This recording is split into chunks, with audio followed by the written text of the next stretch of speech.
सपनों की दुनिया में अब एक नई चमक लाएं। अपने घर की रौनक में चार चांद लगाएं। थकी हुई दीवारों में नया जोश ले आएं। इंटेलेक्स पेंट्स के संग जिंदगी में कुछ अच्छी यादों को बनाएं। संपर्क करें 180021239494 पर।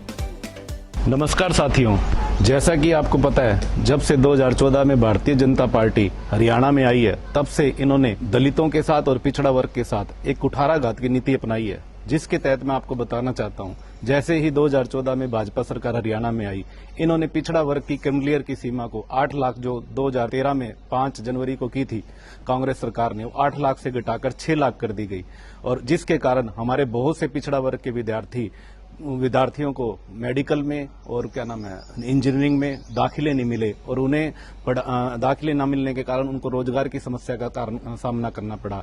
आज इन्होंने, मुख्यमंत्री जी ने कल गुड़गांव के अंदर एक घोषणा की है, जिन्होंने 6 लाख से 8 लाख कहने की बात करी है, लेकिन वह भी एक मात्र घोषणा ही है, क्योंकि इसका कोई सरकारी दस्तावेज इन्होंने अभी तक प्रारूप दिया नहीं है। जबकि इसकी बजाय इन्होंने धोखेबाजी करते हुए नायाब सिंह सैनी जी के एक्स ट्विटर हैंडल पर जो एक ये 8 लाख करने की योजना को इन्होंने दिखाया था, उसे भी इस सरकार ने डिलीट कर दिया है। तो ये पिछड़ा वर्ग के साथ एक कुठाराघात है।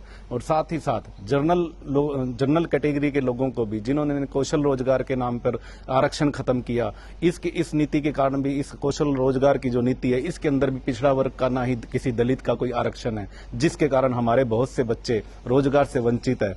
और इसके साथ जनरल जो हमारे साथी हैं, उनके साथ भी इन्होंने बहुत बड़ा धोखा करने का काम किया।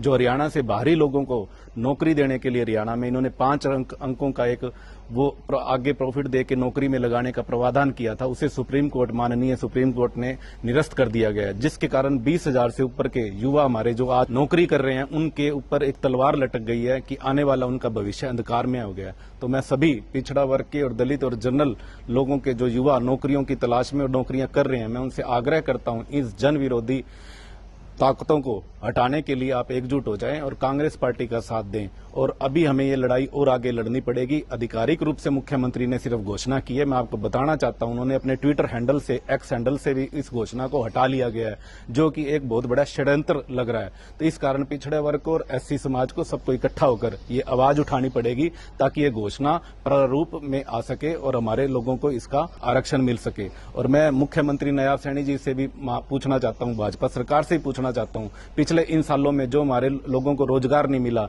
जो बेरोजगार बैठे हैं, जिन बच्चों का एडमिशन नहीं हो सका, जबकि केंद्र सरकार में 8 लाख रुपए क्रिमिलियर की सीमा थी, लेकिन हरियाणा सरकार ने 6 लाख से बढ़ाकर इसे 8 लाख नहीं किया। उसके लिए हमने कानून की लड़ाई लड़ी, कोर्टों में गए, वो हमारा पिछड़े वर्ग का लाखों रुपया जो लगा, उसकी भरपाई कौन करेगा? हमारे बच्चों की भविष्य की भरपाई कौन करेगा? जो युवाओं के 8-8 साल 10-10 साल हो गए, वो जो फार्म नहीं भर सके, उनकी भरपाई कौन करेगा? मैं पूछना चाहता हूं नायाब सिंह सैनी जी, आप जवाब दीजिए, ताकि जनता को आपकी सच्चाई का पता चले। ये सरकार बड़ा जन विरोधी और खास करके दलित और पिछड़ा वर्ग की एक बहुत ही विरोधी सरकार है। इनको एक डर लगता है, इनको हमने रोजगार दे दिया तो ये हमारी सरकार खा लेंगे। तो इन्हें जड़ से उखाड़ फेंकने के लिए आप लोग एकत्रित होइए। धन्यवाद। जय हिंद, जय भारत।